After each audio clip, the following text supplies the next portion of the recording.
Welcome. Today in front of me TCL 205 and I'll show you how to create home screen folders on this device.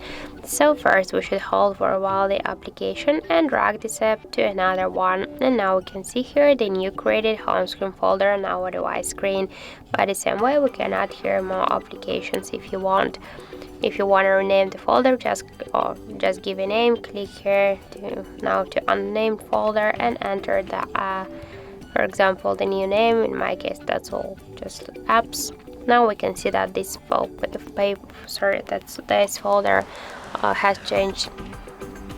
We just renamed this folder successfully. We can move this folder here on the screen, just hold it and drag it by this way.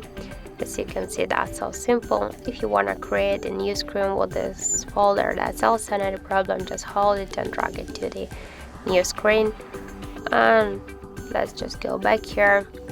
If you want to remove some applications from here, just hold it and drag it to the home screen. If you want to stay with this app here on the home, if you want to stay with this application on the home screen, and if you want to remove this application from the home screen and from the